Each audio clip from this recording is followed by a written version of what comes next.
Welcome to Trail Manners, the podcast so dedicated to mountain trails and running that they broadcast out of a 78 Volkswagen bus in the mountains. Who does that? Aric and Joel are your hosts and will bring you the trail life as you may have not heard it before. You hear about everything from gear reviews, nutrition to keep you upright and moving forward, and they'll even bring guests into the bus for conversations that you won't hear anywhere else. It's time for some running adventures on a higher elevation. The old 78 Volkswagen bus is fired up and headed to the mountains. Here are your hosts for Trail Manners, proudly representing the 801 with their passion and love for the trails. Aric Manning and Joel Hatch. Welcome to the Trail Manners Podcast, episode number 113. Today, we're going to be talking with Harrison Fluman. If this is your first time listening, then thanks for coming. The Trail Manners Podcast is usually produced every week for enjoyment, and show notes are found at trailmanners.com. Come back often, and please feel free to add the podcast to your favorite RSS feed or iTunes. You can also follow us on Twitter, Instagram, and Facebook at Trail Manners. All links are in the show notes. Now let's get after it. All right, welcome to another episode of the Trail Manners Podcast. It has been a while since we've had a Tuesday show with a guest. Unfortunately, Joel Hatch will not be here on this podcast. He's in Phoenix, and he's stretching. He's learning about some fascial, some stretching. That's all I got. He'll catch us up more. But we're doing something. We did this last year with one of our guests. We followed Jeff Hart around as he got into Hardrock and caught up with him maybe once a month. Just kind of checked out how he was doing, how he was training. And we've had guests email us and say, hey, this would be cool. And we even had another individual that we talked about. But we've got a friend of ours here, Harrison Fluman, and he is signed up this year for his first 200-miler, the Bigfoot 200. So what we're going to do, this will be our first show, and then we will kind of keep going until the race, August 10th, and then we'll get one after the race as well. And at one point during this series, we'll even say, hey, what questions do you, the listener, have? And we'll go ahead and ask Harrison at that time. So without further ado, we will introduce Harrison. Thanks for joining me. I was going to say us, but Joel's not here. I feel naked. Oh, no, thank you. Appreciate it. And you've been on the podcast before. Yes. Maybe episode, 4, 5, 6, something. I know, it's early years. Yeah. Early years, right? Yeah. I didn't have as much gray hair. No. I had a couple pimples, I think, then. I haven't had to travel for either one, so I appreciate that. So yeah, thank you. We're sitting right here at your dining room table. This is nice. It is nice. We got some, I don't know what you've got in your glass, but it doesn't look like a gin and tonic. It kind of is. It is? A little hybrid, yeah. It's a hybrid. Yeah. It's one of your specials. Mm-hmm. Yeah. So I've got a gin and tonic that he made me when I got here, and I also have a Sierra Nevada Hop Bullet Double IPA that we'll tap into a little bit later. Very nice. Yeah, we'll start here. Just introduce Harrison a little bit, kind of get some details. So, where are you originally from? So originally from Pennsylvania. Okay. So born and raised in Pennsylvania. I guess for the first 20 couple years of existence in central Pennsylvania. Moved around a little bit. A couple years in Tennessee, and then the last 8 years out here in Utah. Nice. Yeah. So, Are you Quaker? Quaker, yes. Are you? I've converted a few times to different things, but yes. Born and raised Quaker, William Penn. You kind of have to be. What else? Amish is there, right? Yes. Okay. Because I've been to Pennsylvania once. Stint of Amish, some Mennonite in me, just all sorts of things. Just dabbling, right? Right. You have to experiment in your younger years. Yeah, and just got to see what's for you. Yep. And so you went to school at Penn State. Yes. And then what'd you go to Tennessee for? My job. Okay. So any real move has been job-related. Job-based. So same company, but had the good fortune to apply for a job in Ogden without ever, being here, and it's worked out. So 8 years here later, to stay. Yeah. We're at your dinner table. Absolutely. And you look when you're at Penn State or in Tennessee, you would have never thought you'd be on the Trail Manners podcast. No. One, because it was never around. No, it's true. You can't. Doesn't exist, but this is the peak. Did you run in Pennsylvania? Were you a runner? I guess a little bit. Not really. Not any trails for sure. I started any sort of running. I started in college, so probably a typical story where did the normal, especially in Pennsylvania. Don't have really the outdoor type of sports you have out here, but did normal, sports ball type activity. Then in college, since didn't really do any organized activities, I started running. So trained for my first road marathon, I think when I was 19. Wow. So I think I'm going to say that was 2004 or something like that. I'll say like 5 years ago, maybe. Yes. You're pretty young. Yeah. I'm double your age, probably pretty close. Right. I'm 27, I think, roughly. Roughly? Yeah. Flop those numbers. That's almost where I'm at. There you go. Yeah, which is 72 for the listener. We'll do the math. So, yeah, that's it. Well, and it's interesting you say that because I will say this. We're recording on Monday, April 16th, and I'm throwing this out there because it's cool. Boston Marathon was today. Yeah, Now, absolutely. we don't talk about road running on the show, almost never, and it's not that we hate it, and there's things like the Boston Marathon. It's still intriguing. It's not something I wish to run ever, and that's just my personal preference, but I still think it's really cool. And I think it's today, just seeing some of the photos got me really inspired. Yeah. I already went running before the race, or I went running again. Yeah, I mean, in the second place female from Ogden. Ogden, that's right. Yeah. Sellers is her last name. She ran up here at Weaver State University. Yeah, very cool. 7 of the top 10 women I saw were from the U.S. That's pretty sweet. Amazing. So great showing there. Of course, we had a lot of friends and people running it, but that's my little chase of the squirrel hero because Harrison brought up he ran on roads. When did you start really running on trails? I would say actual trail races out here. So in Tennessee, I was there for 3 years. Still did road marathons. I did a little bit of running on trails, if you could call it kind of urban. Is that just because of the moonshine stills to and from? To and from, drinking heavily, watching Tennessee Volunteer football games, not really. But so really no actual trail running until I came out here. Okay. So just met, Dan. Dan Frey. From work. So I work with him. He introduced me to trails and probably did some of my first trail runs ever with you out in the island. So I remember the very first time I met you, we did Wheeler. And we went up towards Snow Basin. I don't remember the exact route because, again, this was, BC times. It's been a long time. But I remember running because it was Dan. I think Curtis Thompson was there, myself. I don't remember who else was there, and I'd never met you before. And, we had a little running group that we had at the time, the Happy Utah Mountain Runners, Hummers. And I just remember I thought you were mute at first because you were very quiet. I get that. Yeah. You were super quiet, and I felt bad. Like, I'm, trying to talk to you, and I'm like, I know I'm driving this guy nuts. And then it got to the challenge point. I'm like, I'm going to make him. Yeah, I feel like my wife also give me 2 sentences. Tried to accepted that challenge. It takes 6 to 7 years for me to warm up to anybody. So if I'm actually around, I don't say anything.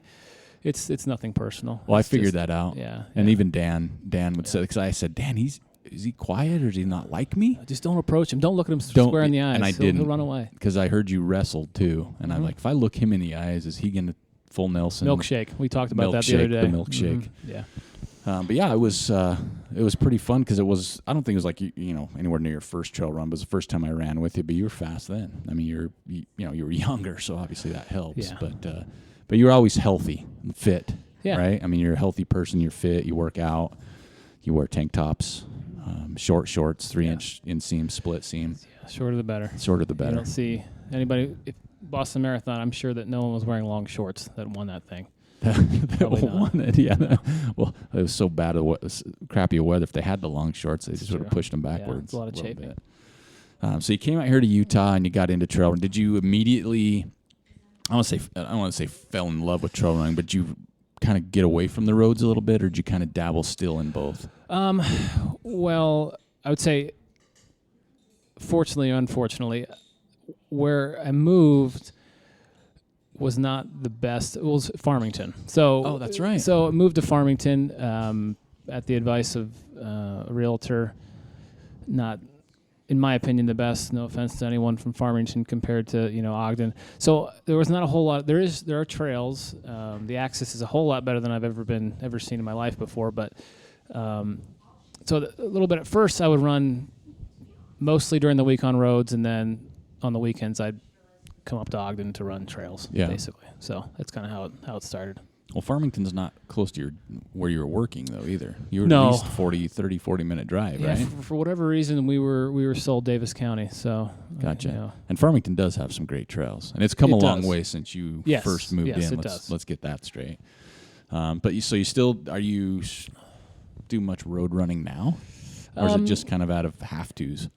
Really, only if I want to run from the house. Okay. So I'll run from the house now that we live, on the East Bench. That I'll just run to 22nd or 27th, and then that's like a mile, 2 miles tops. About a mile. By a mile. Just so I can, not have to drive, basically. Yeah. But that's about it. That's about it. Reduce your carbon footprint. That's why. Mm-hmm. And you had a Prius, so you're really dialing that in. I did. We went full hipster with Subarus. You're full Ogdenite now. Absolutely. You've been accepted into the Ogden. You drive a Subaru, which means you fit in everywhere. That was a requirement. Yeah. All right. So you did a little bit of trail running. When did you start getting into, let's backtrack a little bit. So to date, you've run 100-milers. I know you've done I'm Tough. You've done the Bear. Yeah. Been successful as well at a lot of races. I was kind of looking back because that's what we do is a little stalking. I didn't realize, and I feel bad because we're friends and you've made me drinks. I didn't realize you've placed first in some races too. First, second, Antelope Island races. I'm like, dang, where was I? Nobody fast showed up that year. Yeah. So I was able, and the funny thing is I took a wrong, if you believe this, I actually took a wrong turn on the Antelope Island 50K, the fall one. So That'd think of that. Tough to believe. Yeah. Think of the when it goes to the backside. Yeah. I'm not going to call out Jim, but it actually wasn't marked. But you was shouldn't it your have first to mark loop or it. second loop? Well, it's a 50K, so it's like that. That turn on the back. You go to the backside. Mm-hmm. You go up the switchbacks a little bit, then you go to the backside of the island. Oh, the fall race. Yes. Oh, okay. Fall one. Sorry. So I missed that turn. So I actually added like 15 minutes to my time, but still, thankfully, no one that was actually fast showed up. So it was the year off. Oh yeah. You didn't get the memo. But you've done a lot of races. So, you've got, a lot of 50-milers, 100-milers, 100K. You've done Waldo, if I'm correct. Yep. Name some other races you've done. I guess people have heard. San Juan Solstice. Yep, that's right. Run Rabbit Run was my first 50-miler. I Am Tough, like you said. So are your hundreds Bear and I Am Tough? Or 2 Bear, I Am Tough. We've got 3 Antelope Islands and 1 Bryce first year. Oh, that's right. Yeah. Yep. And 1 year at the Bear you did 25 hours.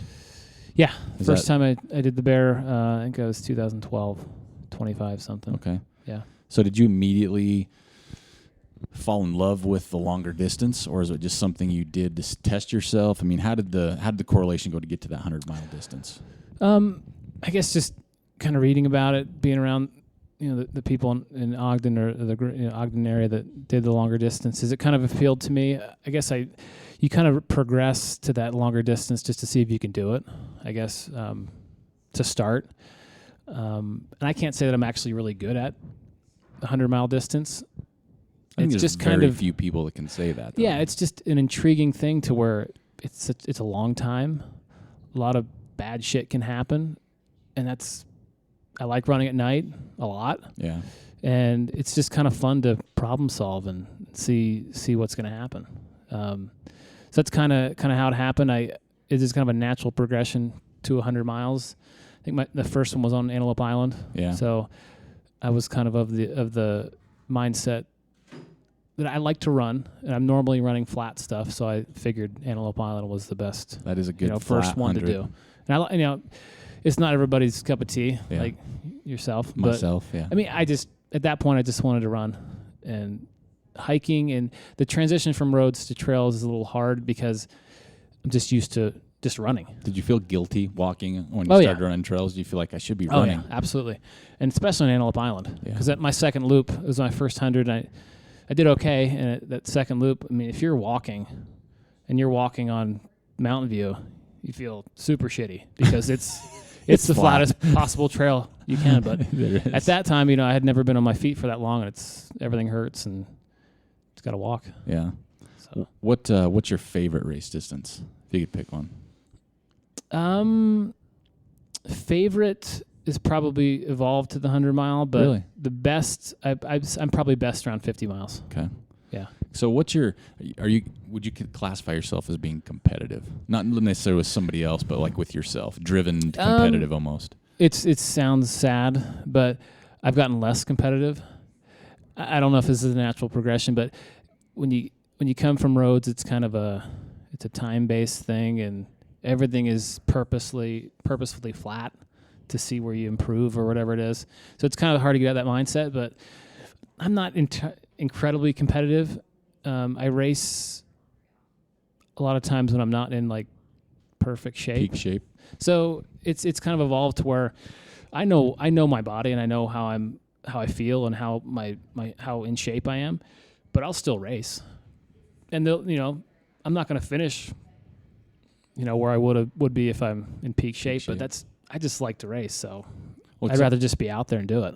Well, that's what I was going to bring up. Part of that is because watching you race and run, there is that evolution. Like just seeing you last year at the Bear was different than I'd seen you 2 years ago in a race. Yeah. Right? I mean, it wasn't like you were competitive driven, but you could tell you had a mindset, you know, whether it was a goal or whatever. But last year at the Bear, it's kind of funny because it was kind of like you were just there. You know, you had a little mini bottle at one of the aid stations I took a picture of. And some of that's by circumstance. I wasn't in too great a shape. I think I got in a couple weeks ahead. Oh, the Bear. Of the Bear, but some of it's kind of evolved to the point where the whole point of why we're doing this, at least I hope that most of the people that are out there are doing it because it's fun. Yeah. Right? It's going to hurt a ton, but overall, your training and your running is supposed to be fun. So what I found, a few years ago when I was maybe running 60, 70 miles a week, which I don't do anymore, is it gets to a point where I'm tired all the time. It's not fun. Feels like work. Yeah, so what's the point? Yeah. I've already done all that. I like you said, I wrestled for 10 years or so. It's not fun. Yeah. So why spend all your time suffering when you don't have to? Granted, the race itself, a 100-mile race, you're going to suffer. Yeah. But the whole point of it's fun. So, with the Bear this year, I wasn't in amazing shape. I still wanted to do it because you guys have talked about it on your podcast over and over again. It's one of the most beautiful races you can possibly go to. Why not do it and just have fun and not hurt myself? Yeah. So that really was the goal, and it was fun. But it seems like, too, the race went well for you. Not like, say, time and how fast and how shape, but I mean just overall it was like, it seemed like it was more of an even keel, like how you felt, you were smiling, and a lot of runners weren't. Oh, yeah. It just seemed like the overall race went well. Yeah, the goal really was because but my biggest issue with 100-mile races is my stomach. Yeah. So, and I've gotten really pretty good at running through really crappy stomachs, and I just didn't want to do that. So it's kind of an experiment, an ongoing experiment of seeing where I can go and what pace I can do without feeling really bad, and we'll figure it out. But the Bear this year wasn't about trying to beat my time from 5 years ago or whatever. It was just to see if you can do 100 miles and just have fun with it and still finish pretty well, but just have fun the whole way, hopefully.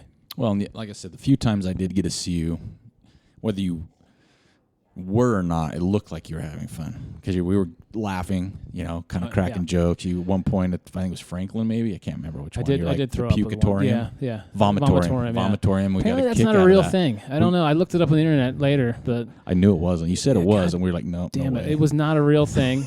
It is and now, I've been though. told that it was, but it's not. You got hoodwinked. Yeah. It's a vomitorium, but you just looked like you had fun overall. And I think some of it too. So you talked about your stomach, and one of my favorite Harrison. It's not a story. It's I don't say a quirk.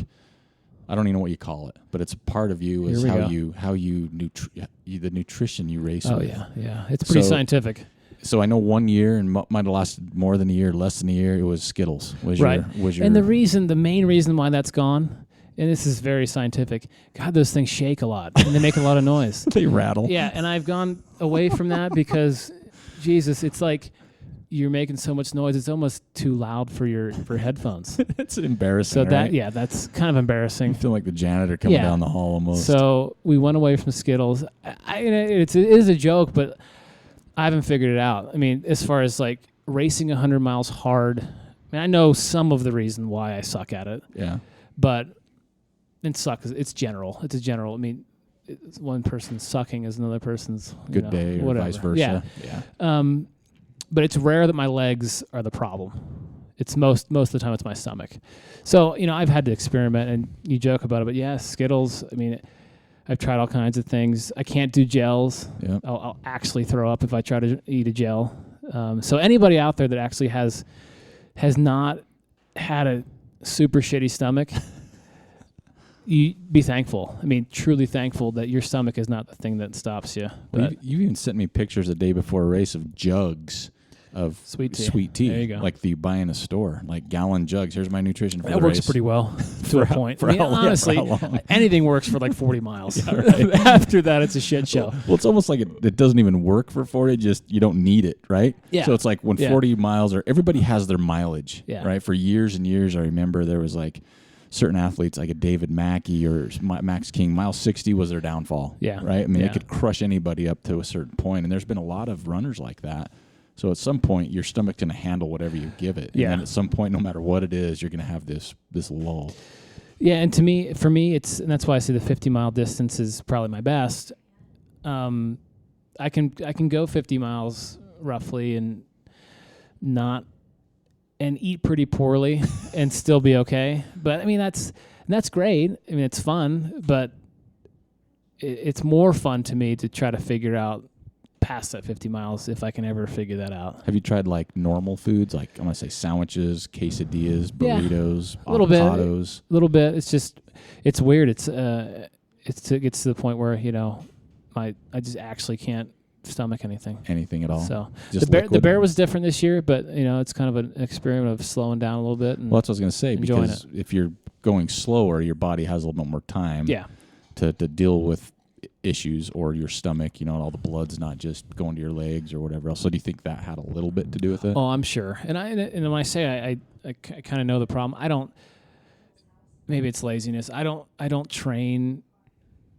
purposely train very well long distances eating, like forcing food. So my stomach probably doesn't get used to it really. Anything. It's kind of like So you think if you trained with it, your stomach might do maybe a little better? Maybe. But you're something you're not interested in.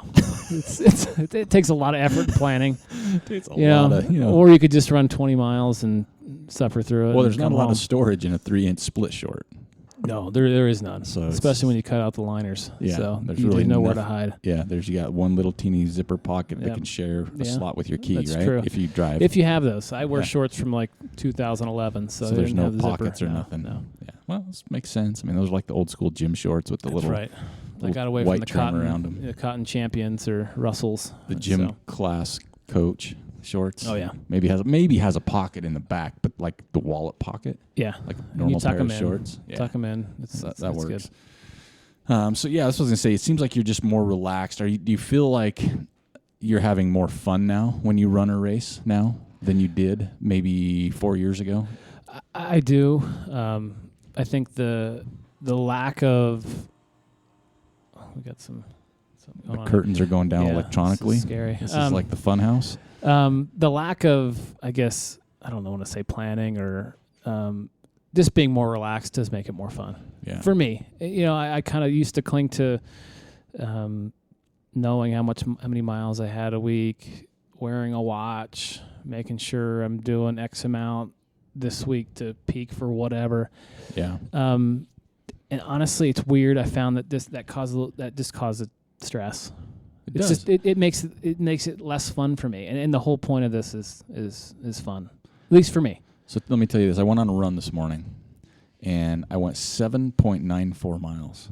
Yeah, you couldn't do it, could you? A lot. I don't try. Like, I didn't care. You know what I mean? It's like I know people that would be upset or would go, you know what, I'll go 0.6 more. Yeah. But I'm like 7.94. Yeah. I'm like, 8.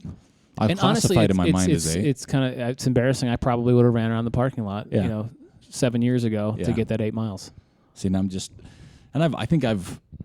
and I don't ever want to say I've never been competitive. I mean, I grew up super competitive because I played sports, with soccer balls and different things where the object is to win. Like, It's not, let's see how good we can do on the field today, fellas. Hey, it's like, just run around. We train to win. Like That's my son, he just runs around and, looks sees for bugs. What happens. Yeah. And so that was my biggest transition to trail running was, okay, I know I won't win. How do I shift that? And so I've tried to always, and I fall into that trap you just mentioned of the stress of tracking miles. Like, crap, I wanted 40 and I only did 37.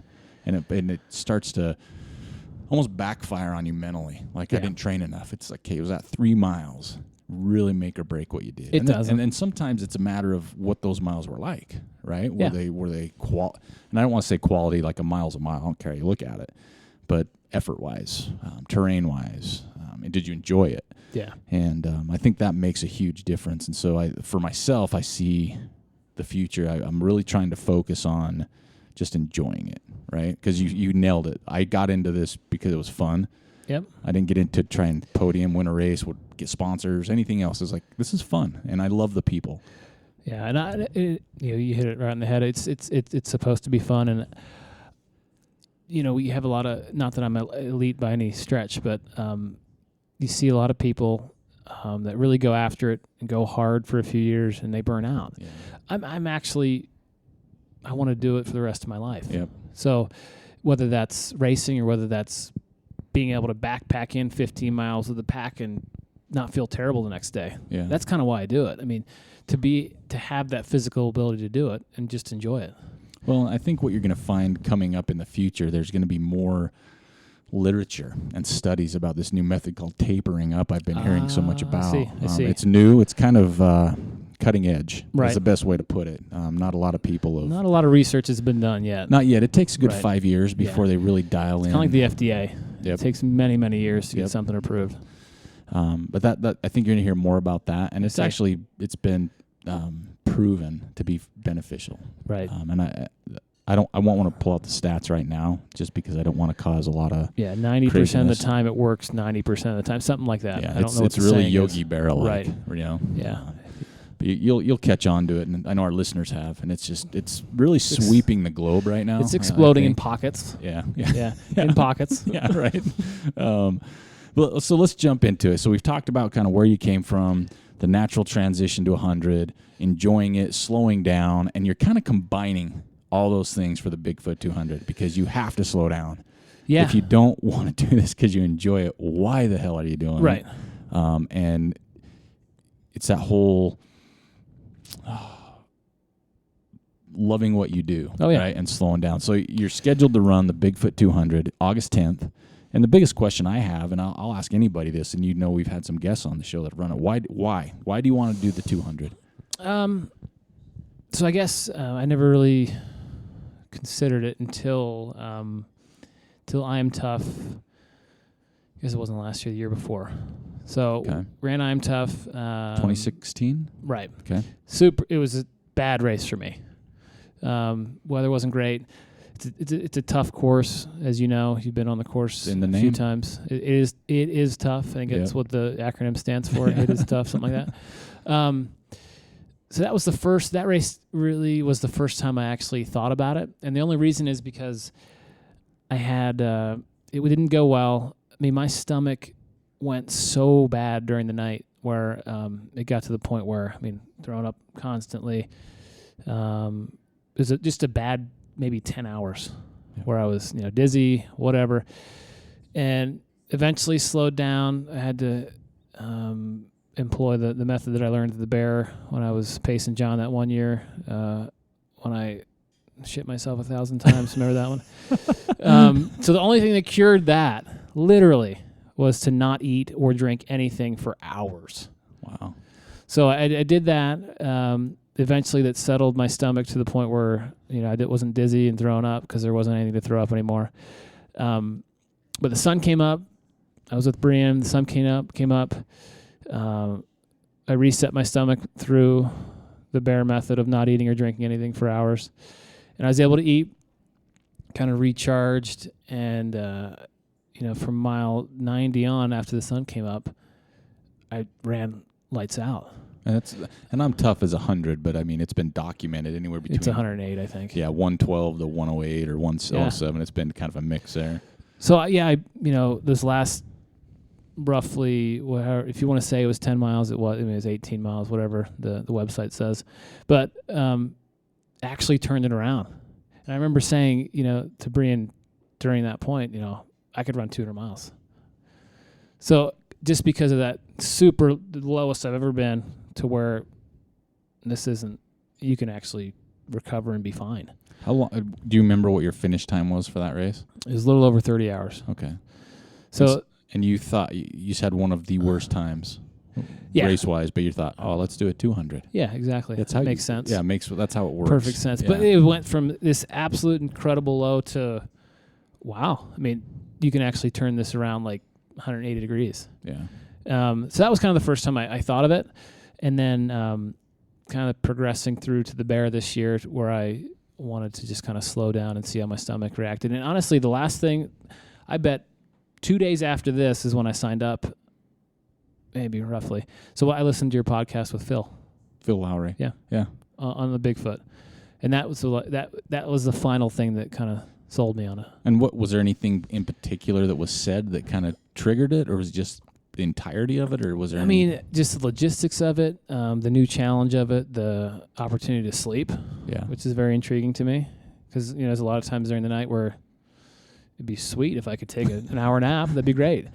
But with 100, you probably shouldn't do that. Maybe people do, but with the 200, it's like kind of almost have to. Yeah, it's like the norm. So I don't know. That helped, and really the past few years we've done a lot more backpacking, a lot more fast packing, to where it's not really racing's not the point. Yeah. The point is to enjoy your surroundings and just go for a long time. So that's kind of how it progressed.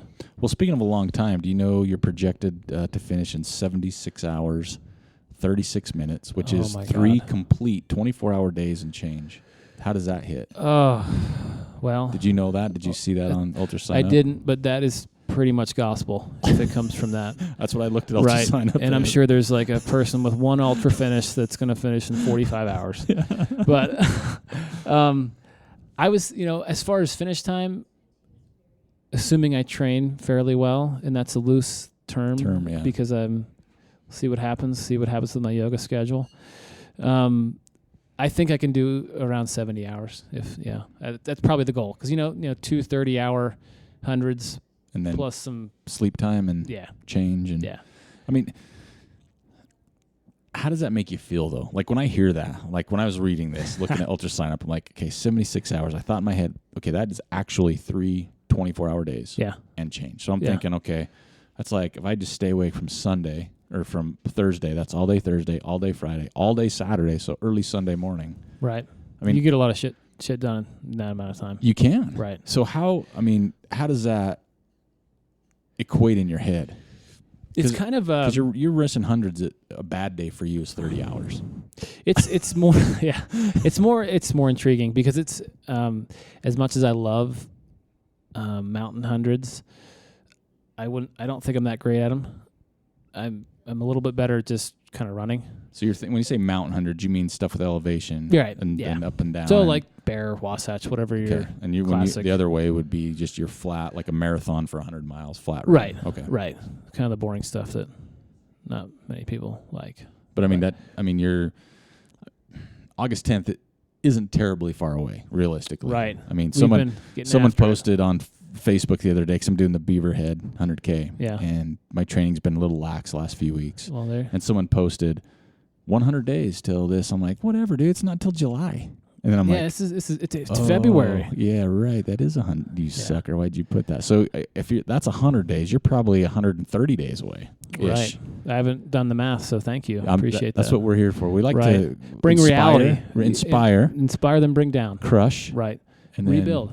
That's what we do. There you go.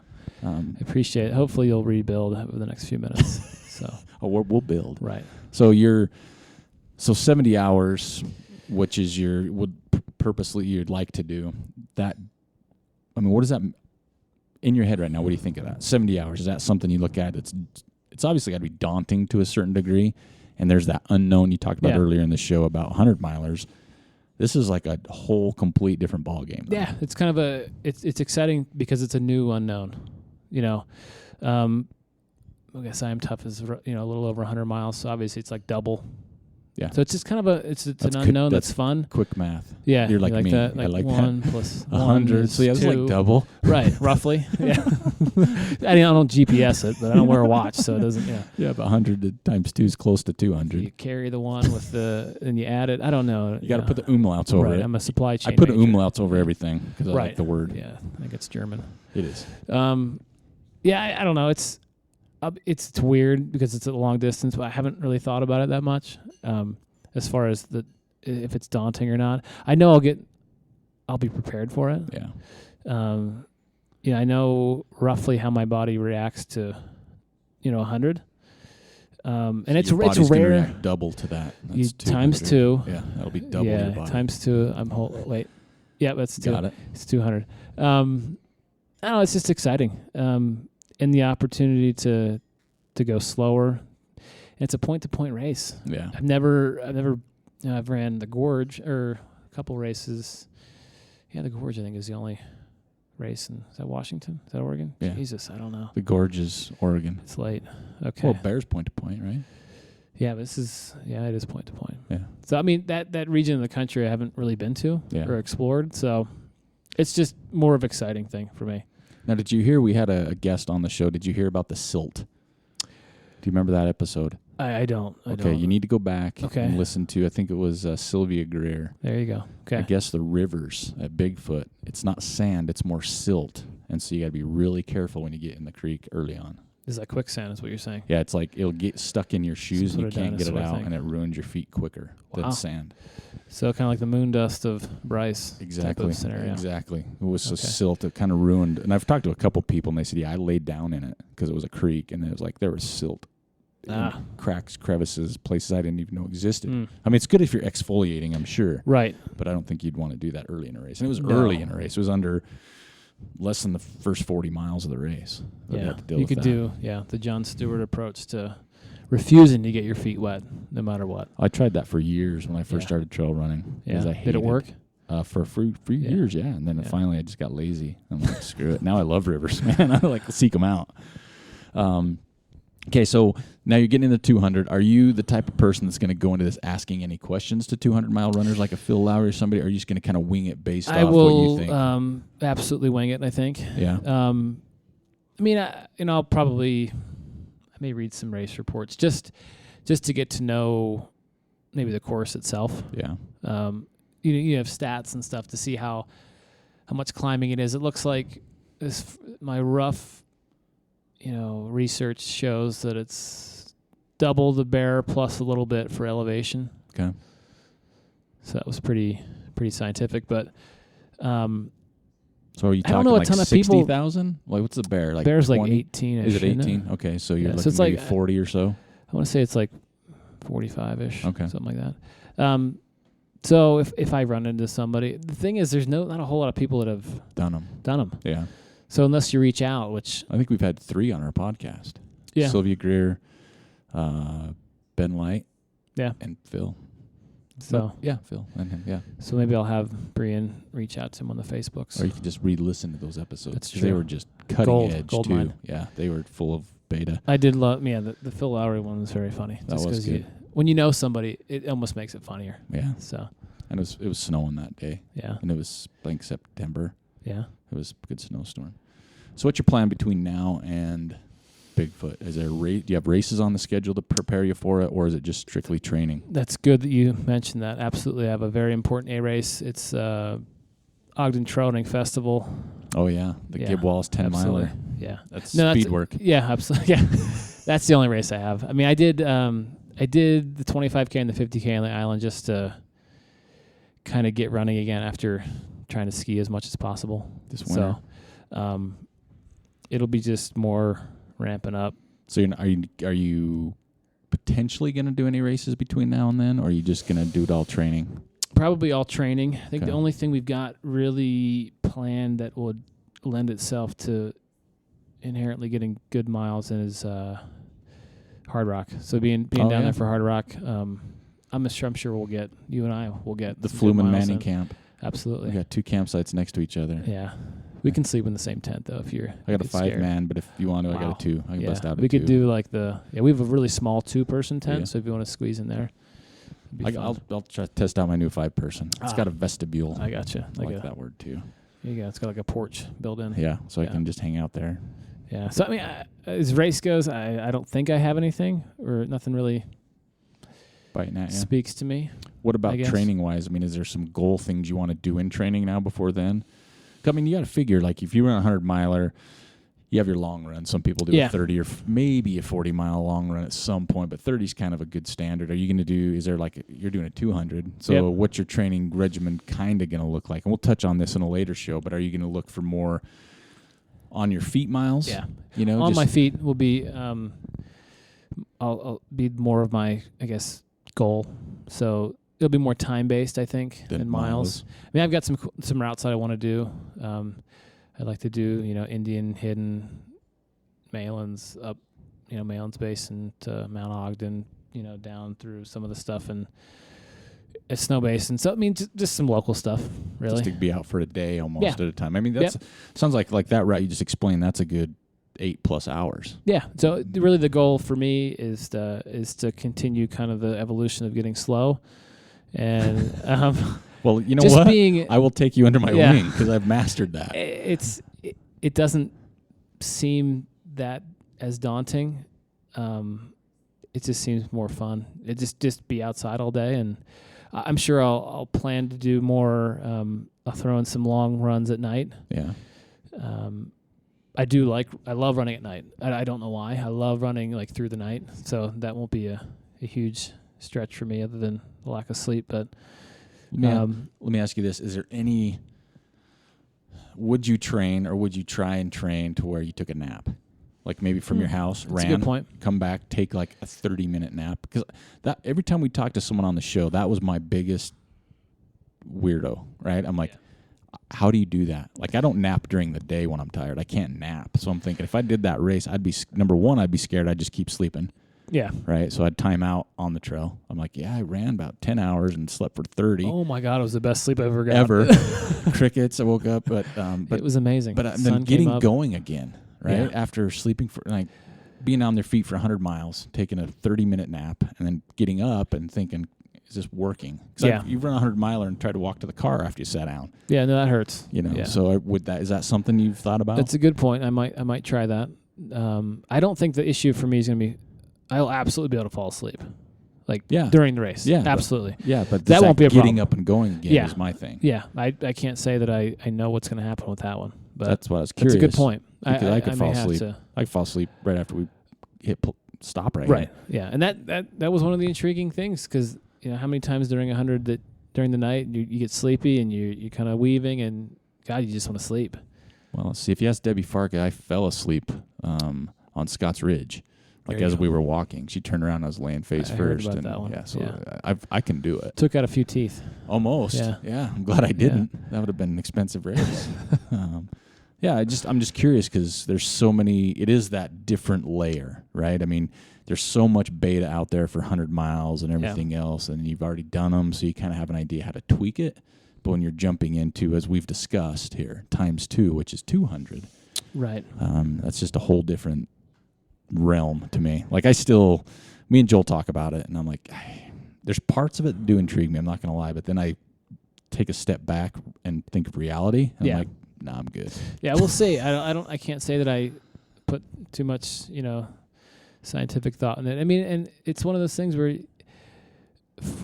for what it's worth, I mean, it is a lot of money to run these things. That's an investment, and that's, it is an investment, and obviously not made of money, so it makes you kind of, hopefully, it makes you appreciate it to where, this might be a one-time thing. Makes you more accountable, maybe? It might be a one-time thing, and, however it plays out, I'll finish and enjoy it. Because you never know, with a 200 or 100 or whatever, you don't know. Yeah.